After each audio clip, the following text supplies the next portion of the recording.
Silver Voice. Nagising ako dahil sa ingay at usapan mula sa labas. Gusto kong tumayo at tumakas pero hindi ko magawa dahil nakatali ang kamay at paa ko. Hindi rin ako makasigaw dahil sa tape na bumalot sa aking bibig. Pinilit kong alalahanin kung paano ako nakarating dito kaso base sa naalala ko, si Wayne ang dahilan kung bakit ako napunta sa ganitong lugar. Oo, si Wayne nga. Si Wayne na akala ko, kilala ko na. Nakala ko totoo ang pagmamahal niya.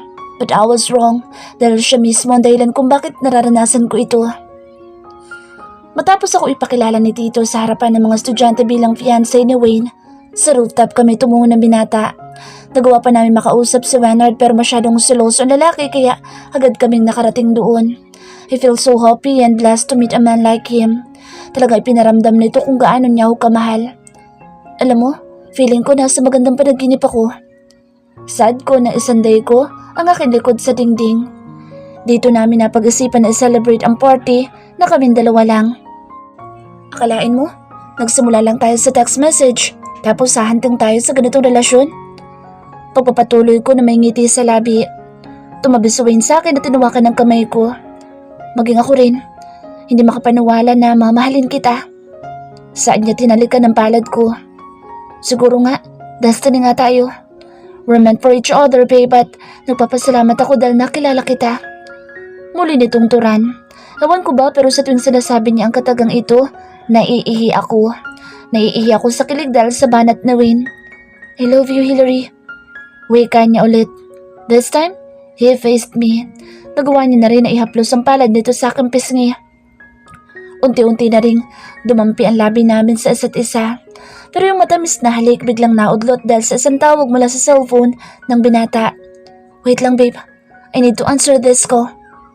Paalam nito kaya marahan akong tumango. Lumayo siya ng konti at hindi ko narinig ang pinag-usapan nila.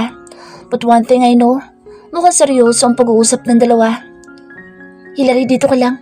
May kailangan lang akong ayusin. Bigkas na way nang harapin ako. Sasama ako. I insist. Mabilis lang ako babe. Promise. Wait for me for 10 minutes here. Pagtugon niya. So I don't have a choice kundi ang pumayag at pinili maghintay sa rooftop. Kaso lumipas ng 10 minuto, wala pa rin si Wayne. Hindi pa rin siya bumalik. Nainip na tuloy ako sa kahihintay. Kaya ang ginawa ko, bumaba ako para hanapin siya at sa second floor ako napadpad. Sa second floor kung saan kausap niya si Anton, ang kaibigan at kamiyembro niya sa gang. I was about to call him pero dahil sa salitang binitawan niya, nagkaroon ng kaba ang damdamin ko. Ano bang pinagsasabi mo? Alam nating lahat na hindi ko gusto si Hillary. Sambit na Wayne. Sa katagang iyon, kumirot ang puso ko kaya tumago ako para pakinggan sila. So, taste of the month mo talaga siya? Tanong ng kausap niya. Oh, she's my taste of the month. At yun ang pakay ko, simula sa umpisa pa lang. Diretso nitong sagot. Kung sabagay, nabanggit mo pala sa amin na kakamahin mo siya. Minsan talaga ibang karisman dala mo. My tears slowly fell on my cheeks because of what I've heard. Gusto kong paniwalaan ang mga sinabi niya noon sa akin pero yung narinig ko ngayon, mukhang pinaglalaruan niya ako. Pinaglalaruan ako ni Wayne para ikama lang.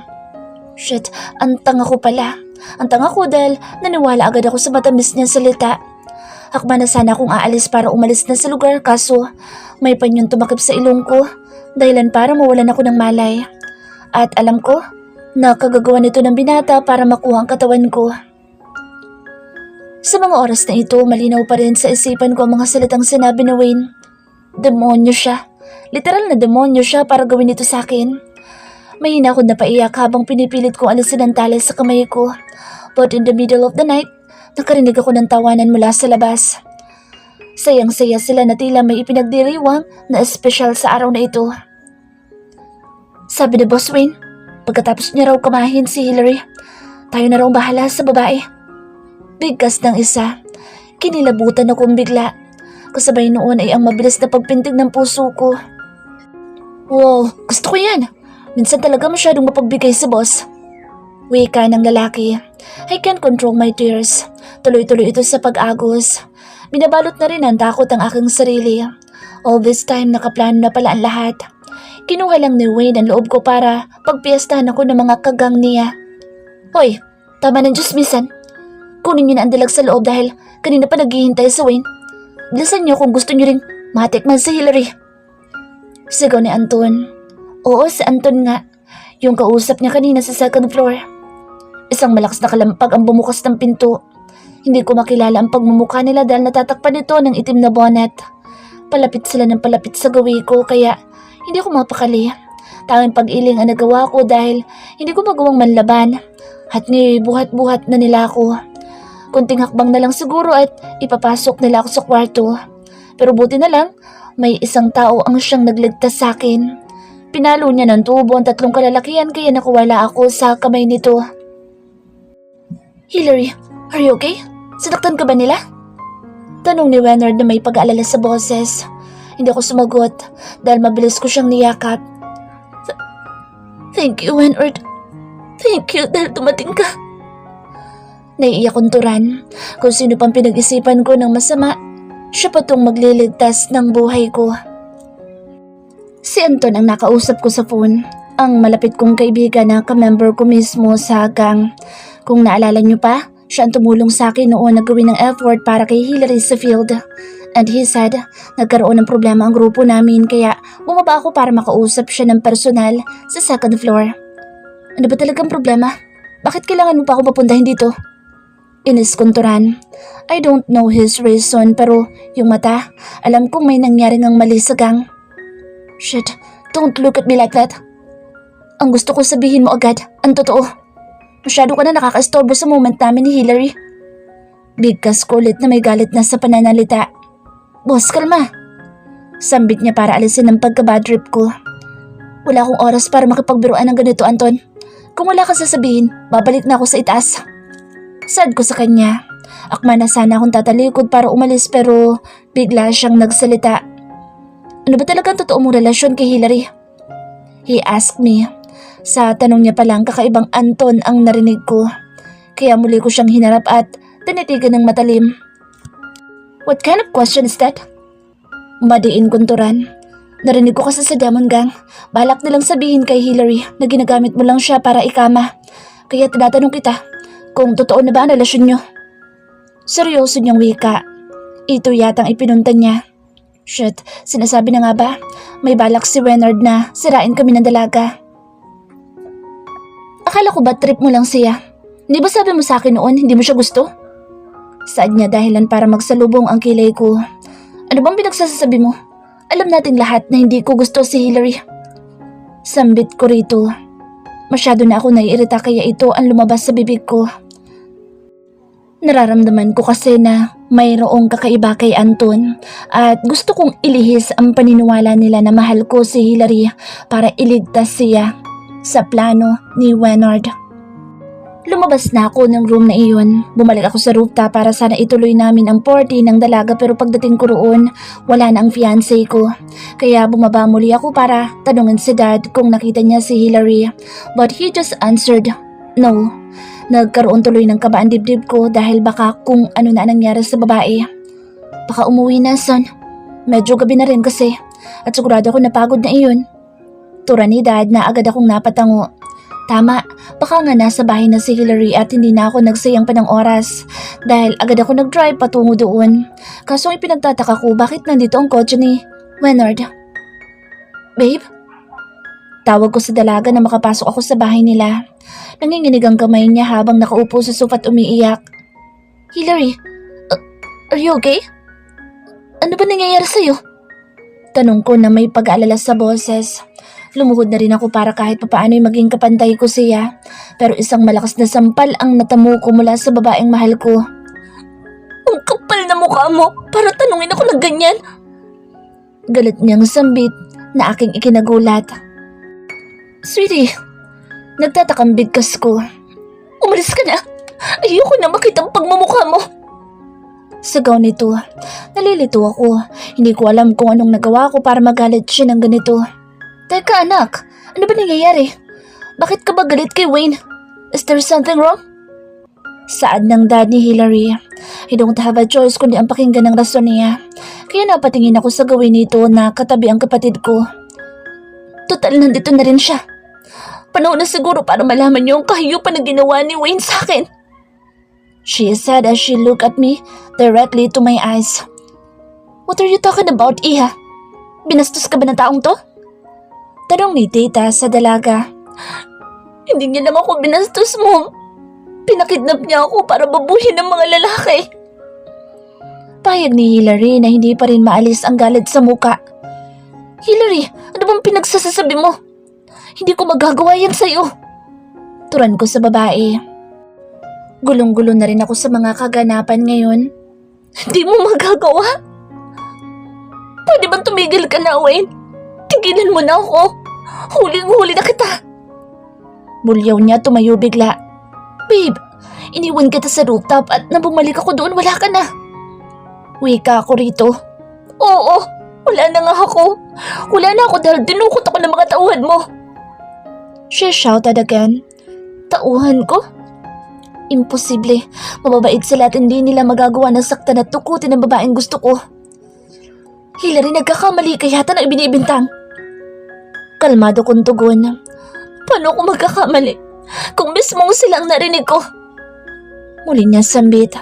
Sa oras na ito'y bumagsak ulit ang luha sa mata niya. I trusted you, Wayne. Mga akala ko nagbago ka pero hindi pala totoong pinakita mo sa akin. Noon pa man, binalak mong ikama lang ako at ibigay sa mga pesta mong kaibigan. And I'm so stupid for trusting you. Ang sama mong tao. Ang sama-sama mo. Saad niya habang pinagsusuntok ang dibdib ko. Hinayaan ko lang siya na suntukin ako dahil yung isipan ko tumatakbo na rin para mahanap ang dahilan. Hillary, wala akong alam sa sinasabi mo. So please, maniwala ka naman. Tanging litanya ko. After of what you've done, sa tingin mo ba maniniwala pa ako sa'yo? Inis niyang tugon. Muli nagtama ang paningin namin dalawa.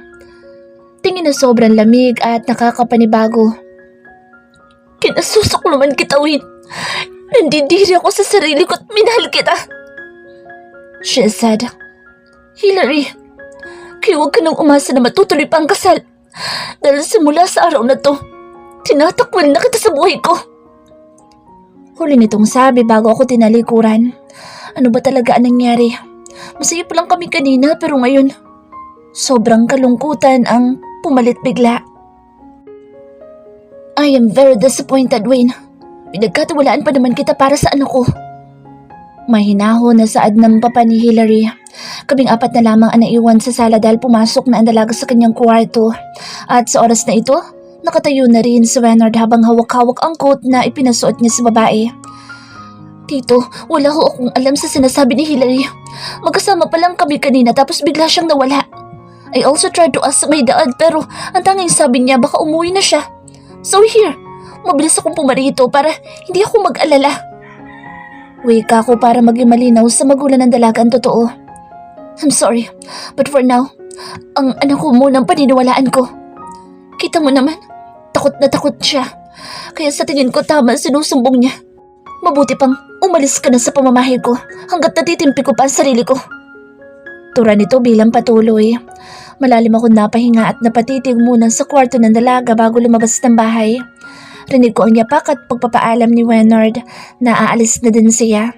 At dahil dito, nakasunod siya sa likuran ko kaya mapwersa ko agad siyang kinuwelyuhan habang nagngingit-ngit sa galit. Anong ginawa mo? Nilason mo bang utak niya, ha? Bulyaw ko sa pagmumukha niya pero tumawa lang ito nang nakakainsulto dahilan para suntukin ko siya ng malakas. Hindi man siya makasalita, malakas ang kutob ko na isa ito sa kanyang mga plano. I told you, Wayne, wag na wag mong iiwanan si Hillary. So look what happened. She's been kidnapped by your own members. Ngising saad niya kasabay ng pagpunas ng dugo sa labi. Hindi yun magagawa ng mga kagrupo ko. Umiiling na sambit ko. I know the Wild Tigers gang very well. Hindi sila gagawa ng ikasasama ko. Talaga? Pero huli ka na dahil ako na ngayon ang mabait sa mata ng babaeng mahal mo. Tagumpay na bigkas niya. I was about to punch him again kaso muli siya nagsalita. Sige, suntukin mo ulit ako. Kasi hindi ako magdadalawang isip na isumbong sa dalagang ginawa mo sa akin. And I guess, She will believe me. He said at tinapik ang balikat ko. Tila dumikit ang paa ko sa kalsada dahil hindi ko ito maigalaw. I don't know the whole story.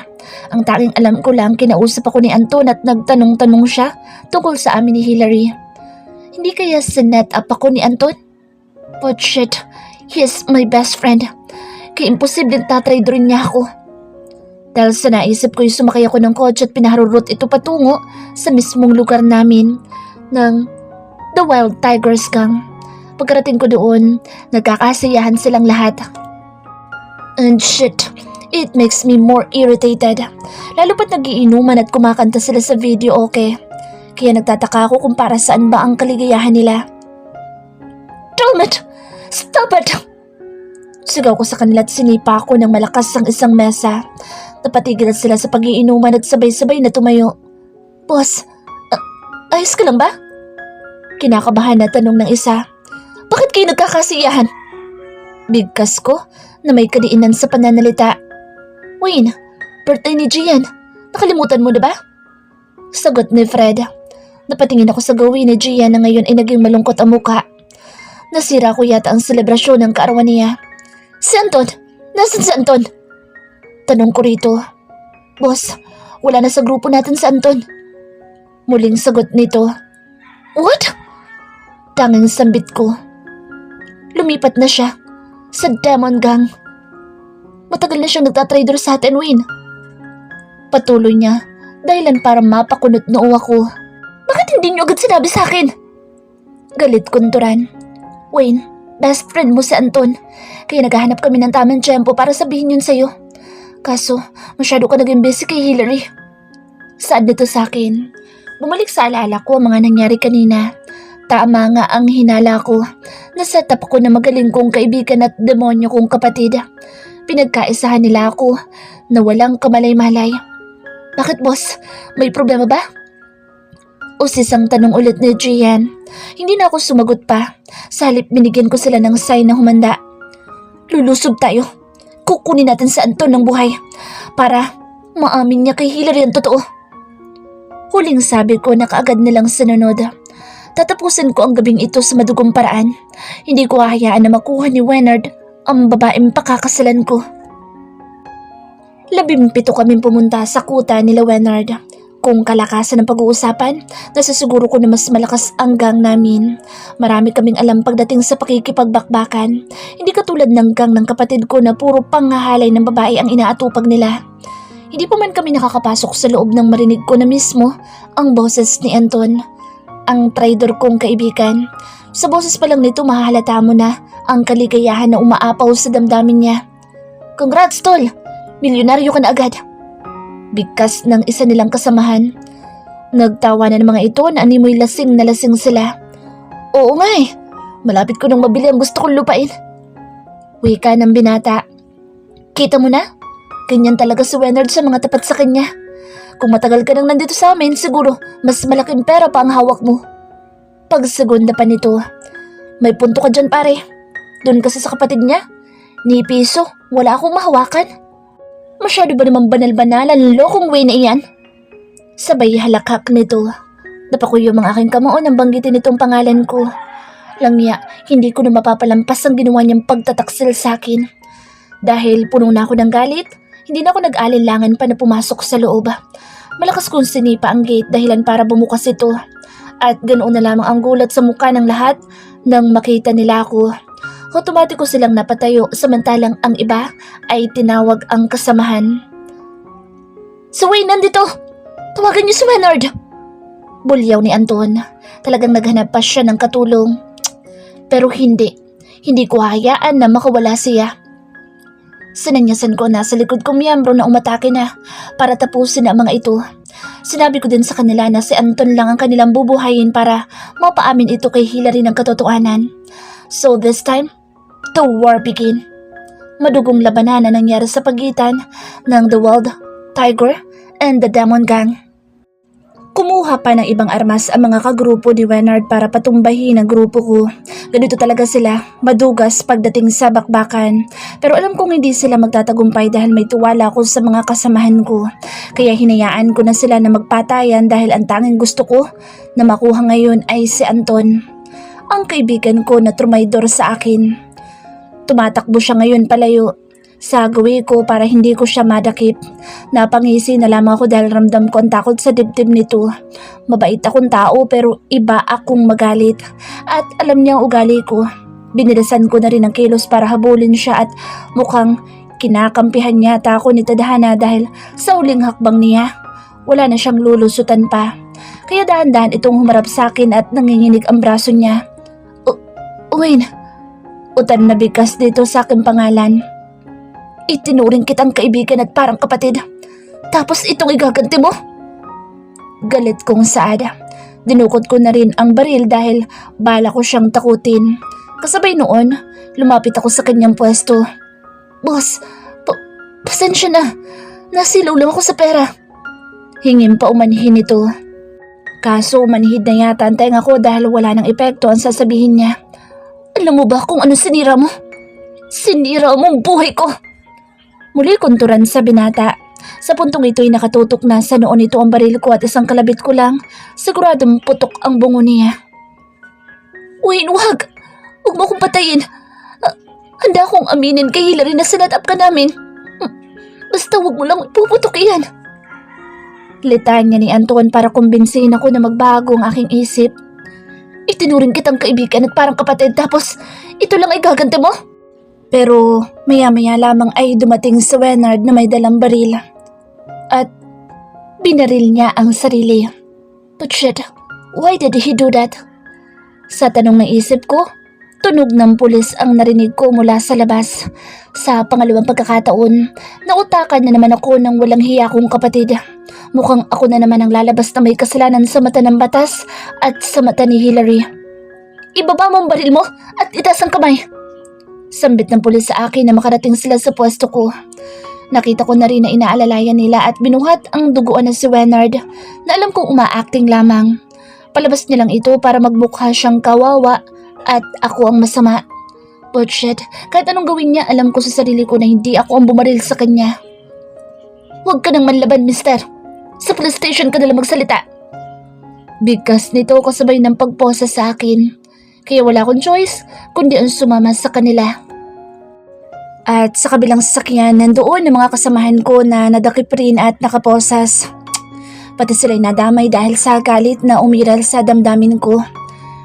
Dinala nila ako sa station at pinaupo para kausapin tungkol sa nangyari sa lugar na iyon. Pero ang mukha ko'y nanatiling kalmado dahil hindi naman ako takot sa alagad ng batas. Marami ka ng record dito, Wayne. Kaya kilala ka na namin. Panimulang saad ng pulis. Kung sa bagay, ilang beses na ako naparito dahil sa mga kasong nakapatong sa akin noon na palaging binabaliktad ni Wenard. Binibigyan niya ng suhol ang ibang tao para idemanda ako at marumihan ang aking pangalan. Pero hindi siya nagtagumpay noon dahil mabilis ako makahanap ng solusyon. Hindi ka pa rin pala nagbabago. Hanggang ngayon ganyan pa rin ang ugali mo. Wika ulit na to. We're not close. Kaya abogado ko na lang ang kausapin mo. Saad ko sa lalaki na tila walang gana ang datingan ng boses ko. Kailangan kong marinig ang statements mo habang ginagamot ang kapatid mo. Sambit niya para kumbinsin ako. Kahit naman magsalita ako at aminin ang totoo, iba pa rin ang paniniwalaan niyo. Kaya para saan pa? Sasayangin niyo lang ang laway ko. Tugon ko sa kanya. Pero Mr. Wayne, hindi ako magsasalita. That's it. Bigkas kong muli, pero maya-maya dumating si Hillary. Dahil sa ginawa mo kay Wenard, pinatunayan mo lang kung gaano ka kademonyang tao. Galit na bigkas nito at malakas akong sinampal. Hindi ko dinamdam ang sakit na idinulot ng kamay niya. Bagkus mas dinamdam ko ang sakit mula sa mga sinabi niya. Wala akong ginawa. Hindi ko binaril si Wenard at lalong hindi kita kinidnap. Saad ko na rin habang nakatingin ng diretsa sa mata niya. Pagod na rin ako sumuyot magpaliwanag. Kaya kung ayaw niyang maniwala, wala na akong magagawa roon. I don't believe you anymore. Sinira mo na ang tiwala ko, Wayne. And you know what? Mas pipiliin ko pang ipakasal kay Leonard kaysa sa'yo. That words really slapped me. Dahil sa peking statement ng pulis, ganito siya kabilis magbago.